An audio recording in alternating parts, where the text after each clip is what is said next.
बहुत बहुत स्वागत है आप सभी का। म्हारो राजस्थान देख रहे हैं आप सबके साथ मैं हूं प्रियंका राय और बुलेटिन की शुरुआत इस वक्त मिल रही बड़ी खबर से करेंगे। जालौर से बड़ी खबर है, फायर ब्रिगेड की टीम पर जानलेवा हमला हुआ है।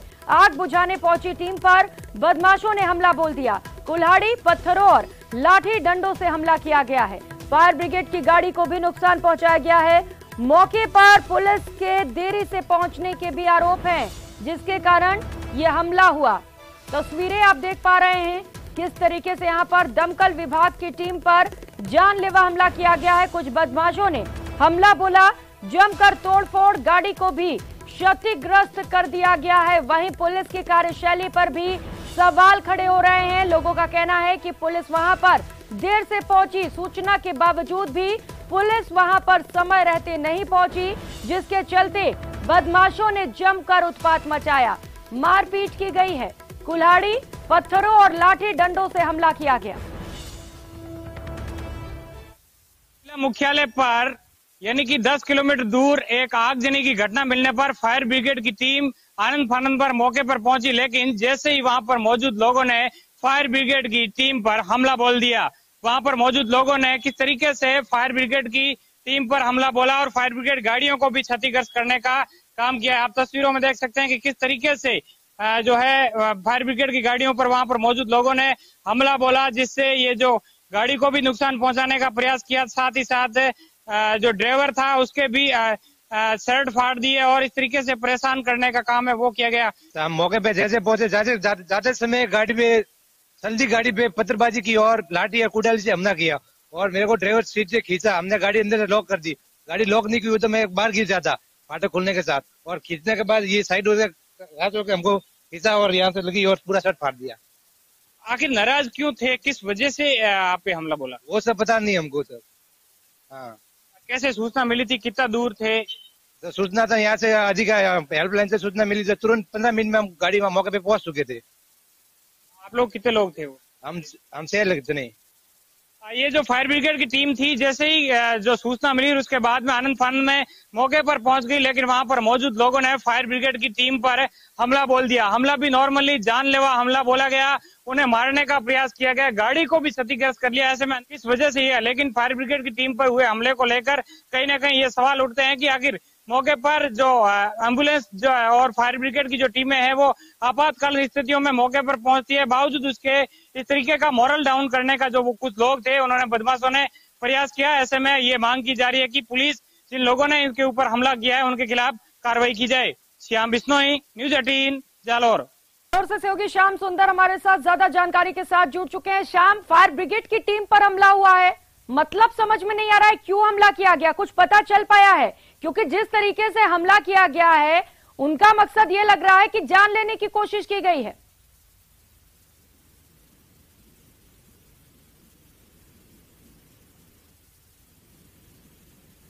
मेरी आवाज मिल पा रही है श्याम आपको?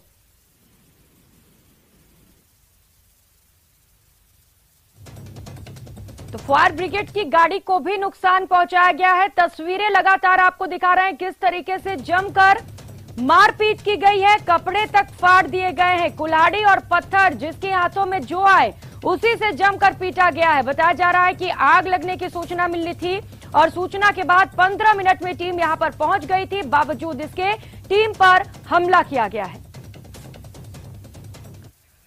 और रुक लेते एक और बड़ी खबर का। जयपुर से बड़ी खबर सामने आ रही है। युवक के बैग से 2 लाख की चोरी का मामला सामने आया है। बैंक में युवक के बैग से पैसे की चोरी कर ली गई है। पासबुक में एंट्री करा रहा था ये युवक और इसी दौरान पीछे खड़ी महिलाओं ने बैग से रुपए निकाल लिए। पीड़ित युवक ने थाने में से लेकर केस भी दर्ज कराया है।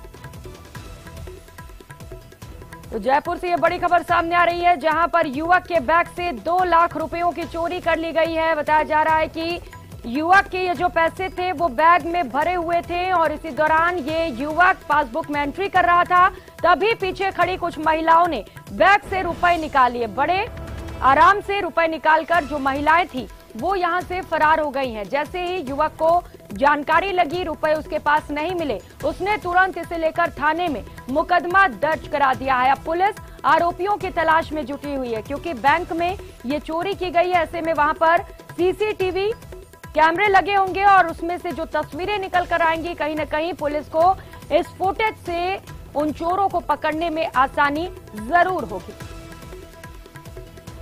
लेकिन अंदाजा लगाया जा सकता है चोरों के हौसले किस कदर बुलंद हैं।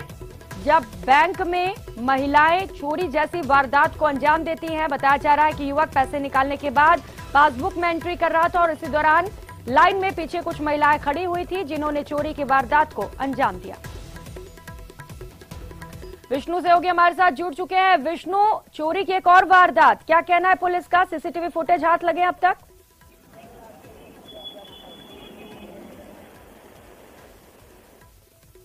विष्णु, जानकारी दीजिए पूरी इस खबर को लेकर।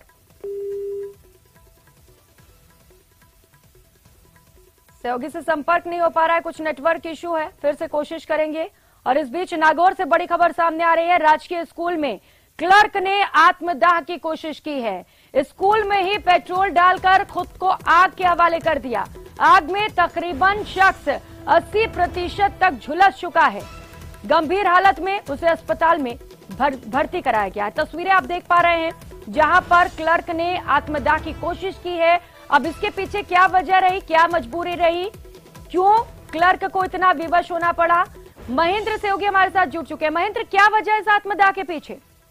देखिए, इसमें सचिव ने एक स्थिति ये स्पष्ट की है कि जो लिपिक है उसका बसी स्कूल से तबादला पीलवा हो गया था। पीलवा भी बसी के ही निकटवर्ती का गांव है। हाँ। इसके बाद रिलीव करने व चार्ज सौंपने को लेकर जो स्कूल का लिपिक है और स्कूल के जो प्रधानाचार्य है उनके बीच बात बिगड़ी थी और इसी कारण ये विवाद की स्थिति उत्पन्न हो गई थी। इसी के चलते एक तरह से कह सकते हैं कि ये जो लिपिक है हम शुरू 55 साल के ये नाराज हो गए और आज सुबह स्कूल खुलने से पहले वो स्कूल में पहुंचे और खुद पर केरोसिन छिड़क कर आग लगा ली। यही नहीं, जो स्कूल के भीतर जो कागजात थे वो भी इस दौरान जला दिए गए। अब इनकी हालत गंभीर है। अजमेर का जो जेलन अस्पताल है उसके बर्न वार्ड में इलाज चल रहा है। इसमें स्कूल के जो मैनेजमेंट है, जो प्रधानाचार्य सहित अन्य शिक्षक है, उनकी क्या भूमिका है, कौन किसको प्रताड़ित कर रहा था, इसे लेकर अब पूरी जांच पड़ताल पुलिस करने में जुट गई है। जो कुचामन सिटी के एडिशनल एसपी है, साथ ही जो स्थानीय डीएसपी और एसएचओ, ये तीनों घटनास्थल पर मौजूद है और गांव के लोग सहित सरपंच वगैरह भी, जनप्रतिनिधि भी स्कूल के बाहर मौजूद है और इस पूरे मामले में जांच पड़ताल पुलिस कर रही है। जी महेंद्र, कौन किसे प्रताड़ित कर रहा था ये तो इस हादसे के बाद क्लियर है, क्योंकि किसी को इतना विवश कर दिया जा रहा है कि वो आत्मदाह कर लेता है। क्या प्रिंसिपल से बातचीत हो पाई है पुलिस की? देखिए, इस पूरे मामले में जो स्कूल में शिक्षक और प्रिंसिपल पहुंचे थे उनसे जो एसएचओ ने प्रारंभिक जानकारी ली है और जो गांव के लोग हैं उनसे भी जानकारी ली है, तो ये पता चला है कि इस लिपि का तबादला हो रखा था यहाँ से रिलीव करने और दूसरे को चार्ज सौंपने को लेकर ही इनके बीच ये विवाद की स्थिति उत्पन्न हुई थी। बाबू का ये कहना था कि जो अब तक की बात आई है उसमें कि उसे रिलीव नहीं किया जा रहा है, इसी कारण से ये पूरी परिस्थितियां बनी और इतना बड़ा कदम। बिल्कुल महेंद्र, एक बड़ा कदम, लेकिन गलत कदम भी इसे कह सकते हैं। हालांकि अब आगे क्या होता है, जांच में क्या निकलकर सामने आता है, ये देखने वाली बात होगी। बहुत शुक्रिया आपका महेंद्र इन तमाम जानकारियों के लिए। और अब बात आंगनबाड़ी कर्मचारियों के विरोध प्रदर्शन की करेंगे। जयपुर में आंगनबाड़ी कर्मचारियों का धरना शुरू हो गया है। इस धरने में हर जिले से आंगनबाड़ी कर्मचारी पहुंच रहे हैं। ये धरना हजारों की संख्या में 22 गोदाम पुलिया पर किया जा रहा है। कर्मचारियों का कहना है कि सरकार वादा खिलाफी कर रही है। उनका कहना है कि चुनाव से पहले वादा किया गया था कि आंगनबाड़ी कर्मचारियों को राज्य कर्मचारी घोषित किया जाएगा, लेकिन अब तक ऐसा नहीं हो सका है। मानदेय में भी सिर्फ 15% की ही वृद्धि की गई है, जो कि ऊंट के मुंह में जीरा के बराबर है। पहले सरकार ने वादा किया था कि हम सब आंगनबाड़ी कर्मी जितने भी कार्मिक है सबको परमानेंट कर देंगे, लेकिन परमानेंट तो छोड़ो, सम्मानजनक मानदेय भी नहीं मिला जी। अब 15% मानदेय बढ़ा है तो उससे कोई भी महिलाएं खुश नहीं है, कोई भी। अगर हमारा सम्मानजनक मानदेय नहीं हुआ तो हम निरंतर हड़ताल जारी रखेंगे। आंगनबाड़ी के क्या हालात है मैम इस वक्त? देखा जाए आंगनबाड़ी सही से काम कर पा रही है या फिर रिसोर्सेज की कमी है वहाँ पर? आंगनबाड़ी कंप्लीट अपने कार्यकर्ता, सहायिका, सहयोगिनी जो भी है अपनी तरफ से कोई कमी नहीं छोड़ती। हर जगह आंगनबाड़ी के लिए तो जहाँ जहाँ देखा जाए देखो बहुत सी कमी भी है, लेकिन वर्कर्स अपनी तरफ से कोई कमी नहीं छोड़। हम सारी बहनें आज यही डिमांड अपनी लेकर के इकट्ठी हुई हैं। हम लोगों ने पहले भी धरना किया था और आज फिर हमने विधानसभा का घेराव करने की रणनीति बनाई है। हमारी डिमांड यही है कि हमें परमानेंट किया जाए। 2018 में गहलोत सरकार के द्वारा जो घोषणा की गई थी, हमें वादा किया गया था, बाकायदा लिखित में भी, ये घोषणा पत्र में भी लिखा गया था, उन्होंने अपना वादा पूरा नहीं किया। हमारी ग्राम साथीन बहनें जो है ग्राम पंचायत में 5 से 7, 8 गांव जो भी पड़ते हैं उनमें सब में कार्य करती है। और जो सरकार की योजना होती है, बेटी बचाओ बेटी पढ़ाओ का है, बाल विवाह का है, घरेलू हिंसा का है, मतलब ऐसी बहुत सारी कोई योजनाएं हैं, उन सब योजनाओं को ग्रामीण तक पहुँचाती है। और इसके बीच में हमारा मानदेय 4500 रुपये है। आज 4500 रुपये मानदेय में कुछ भी नहीं होता। और बड़ी खबर का रुख करते हुए वकीलों का सामूहिक कार्य बहिष्कार लगातार जारी है। प्रदेश भर की अदालतों में सामूहिक कार्य बहिष्कार किया गया है। प्रदेश भर की 1350 अदालतों में कामकाज ठप है।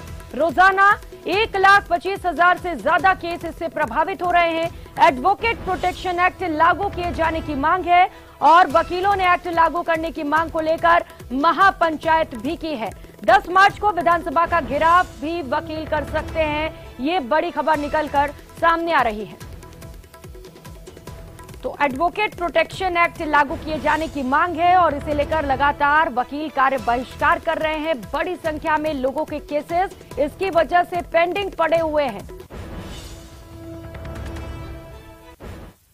और अब बात कोटा की, जहां एडवोकेट प्रोटेक्शन एक्ट लागू करने की मांग को लेकर कोटा में वकीलों ने अदालतों में न्यायिक कार्य का बहिष्कार कर रखा है।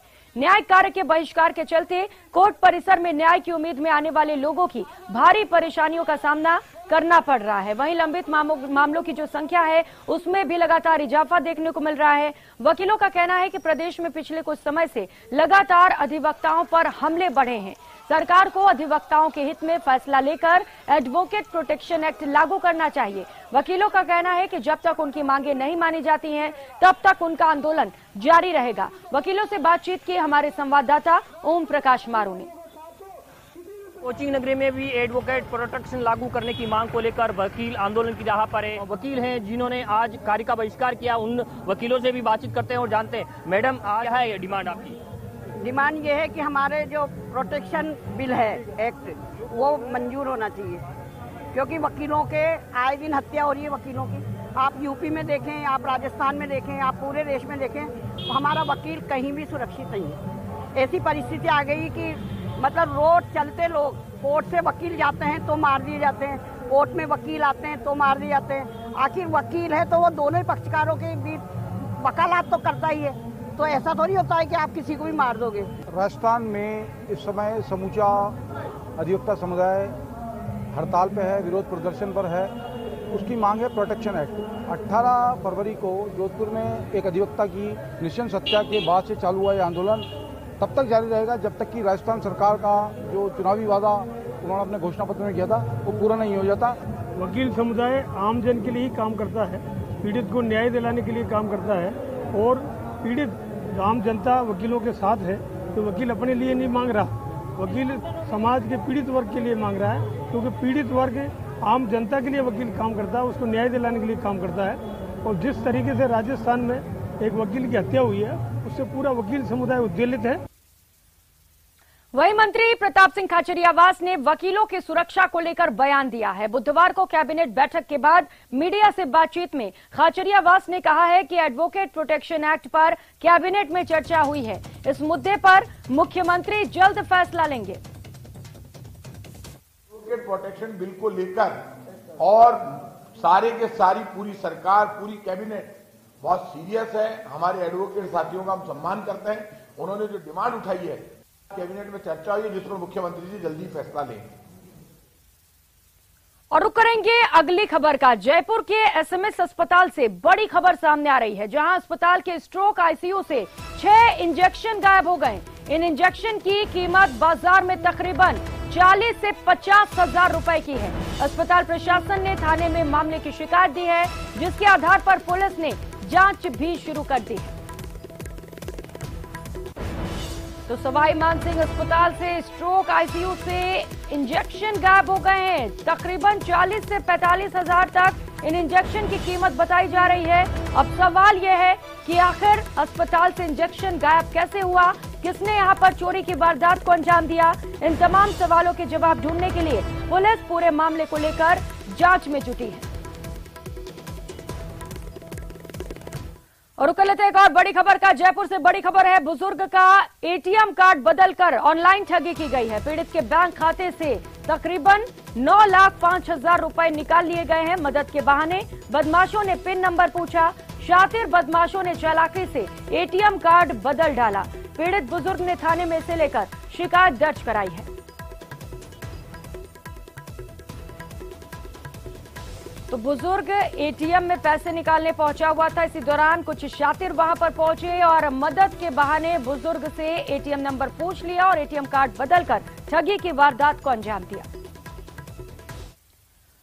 और अब बात टोंक की, जहां देवली में भीषण सड़क हादसा हो गया। यहां एक वैन खड़े ट्रक में जा घुसी। इस हादसे में 4 लोगों की मौत हो गई और 3 लोग गंभीर रूप से घायल हो गए। घायलों को टोंक सादत अस्पताल पहुंचाया गया है, जहां से एक गंभीर घायल को जयपुर रेफर किया गया। जानकारी के मुताबिक वैन ड्राइवर के अलावा सभी लोग एक ही परिवार के थे। सभी लोग खाटू श्याम मंदिर से दर्शन कर देवली आ रहे थे, लेकिन देवड़ाबास के पास वे हादसे का शिकार हो गए। तो हादसे के बाद की ये तस्वीरें आप देख पा रहे हैं, किस तरीके से गाड़ी के परखच्चे उड़ गए हैं और दर्दनाक हादसा हुआ है। ये घटना जो देवड़ावास पेट्रोल पंप है, वहां सामने जो एक कंटेनर खड़ा था, उसके पीछे से एक मारुति वैन आके घुसी है, जिसमें से 4 आदमी की डेथ हो गई है, 3 की ऑन स्पॉट हो गई थी और एक हॉस्पिटल में जेर इलाज हुई है। 3 व्यक्ति अभी वहां घायल हैं, जिनका इलाज चल रहा है। और ये जो 4 जो मृतक हैं, ये सभी देवली के रहने वाले हैं। और ये जो परिवार था वो खाटू श्याम जी के दर्शन करके वापस आ रहा था और वापसी के समय ये घटना हुई। और करेंगे एक और बड़ी खबर का। जयपुर से बड़ी खबर सामने आ रही है। जी क्लब पर फायरिंग मामले से जुड़ी इस वक्त की बड़ी खबर और मामले में बड़ा अपडेट आपको बता दें। कुख्यात गैंगस्टर लॉरेंस बिश्नोई की आज कोर्ट में पेशी हुई। आज लॉरेंस को कोर्ट में पेश किया जाएगा। राजस्थान पुलिस ये पेशी करेगी। गैंगस्टर लॉरेंस को जांच एजेंसियों ने रिमांड पर ले रखा है। 15 दिन से गैंगस्टर लॉरेंस रिमांड पर चल रहा है और कड़ाई से उससे पूछताछ की जा रही है। रंगदारी वसूली के मामलों में गैंगस्टर से पूछताछ लगातार जारी है। आज दोबारा से कोर्ट में पेशी होनी है। आज रिमांड की अवधि समाप्त हो रही है और दोबारा से पेशी की जाएगी। और रुक लेते एक और बड़ी खबर का। भरतपुर से बड़ी खबर सामने आ रही है। मुख्यमंत्री अशोक गहलोत का घाटी में का दौरा है। मृतक जुनैद नासिर के परिजनों से मुख्यमंत्री अशोक गहलोत मुलाकात करेंगे। पुलिस ने चारों तरफ गांव को सील कर दिया है। हिंदू संगठनों की चेतावनी के बाद पुलिस भी अलर्ट मोड पर है। हर एक व्यक्ति पर पैनी निगरानी रखी जा रही है, पैनी नजर है। 16 फरवरी को किडनैप कर हरियाणा में हत्या की गई थी और इसी को लेकर आज मुख्यमंत्री अशोक गहलोत परिजनों से मुलाकात करेंगे, ढांढस बंधाएंगे। तो वहीं हिंदू संगठनों की ओर से इसे लेकर चेतावनी भी दी गई है और इसे लेकर पुलिस भी अलर्ट मोड पर है। तो भरतपुर से बड़ी खबर आपको बता दें, मुख्यमंत्री के दौरे से पहले प्रशासन ने नेटबंदी बढ़ा दी है। 3 मार्च तक सुबह 11 बजे तक नेट बंद रहेगा। पहले 48 घंटे के लिए ये नेट बंद करने का ऐलान था, लेकिन इसके सीमा को बढ़ा दिया गया है। गांव के चारों तरफ भारी पुलिस बल की तैनाती है। वीएचपी और बजरंग दल ने विरोध की चेतावनी दी थी, धमकी दी थी। उसके बाद प्रशासन की ओर से ये बड़ा फैसला लिया गया है। तो विश्व हिंदू परिषद और बजरंग दल दोनों ने मुख्यमंत्री अशोक गहलोत के दौरे को लेकर विरोध की चेतावनी दी थी और इसी को लेकर सुरक्षा के कड़े इंतजाम पुलिस की ओर से। और इस बीच ये बड़ी खबर आपको बता रहे हैं भरतपुर से, जहां पर मुख्यमंत्री के दौरे को लेकर प्रशासन अलर्ट मोड पर है और नेटबंदी बढ़ा दी गई है। 3 मार्च सुबह 11 बजे तक नेटबंदी का आदेश जारी किया गया है। पहले 48 घंटे के लिए ये नेट बंद रहने वाले थे, लेकिन इस समय को और भी ज्यादा बढ़ा दिया गया है। गांव के चारों तरफ भारी पुलिस बल की भी तैनाती की गई है। सहयोगी दीपक हमारे साथ जुड़ चुके हैं। दीपक, चेतावनी दी गई है वीएचपी और बजरंग दल की ओर से, क्या तैयारियां प्रशासन की ओर से वहां पर? देखिए प्रियंका, पूरे गांव में भारी पुलिस बल तैनात किया गया है। चप्पे चप्पे पर पुलिस तैनात है और जो लोग अंदर आने की कोशिश कर रहे हैं उन्हें रोका जा रहा है, लेकिन उनके द्वारा भी चेतावनी दी गई है कि वो विरोध जताएंगे और यहाँ आने की वो लगातार कोशिश कर रहे हैं। तो देखते हुए प्रशासन ने इंटरनेट पर भी पाबंदी जो है वो 24 घंटे के लिए बढ़ा दी थी। अब देखना ये होगा, क्योंकि चारों तरफ पुलिस तैनात है, तो वो किस तरह से अंदर आते हैं। और कुछ देर में ही मुख्यमंत्री अशोक गहलोत हेलीपैड पे पहुंचेंगे। उसके पास में ही एक टेंट है, उसके नीचे जो जुनेद और नासिर के परिजन है वो बैठे हुए हैं। उनसे मुख्यमंत्री अशोक गहलोत यहाँ पर मुलाकात करेंगे और उसके बाद यहाँ से जयपुर के लिए वापस रवाना होंगे।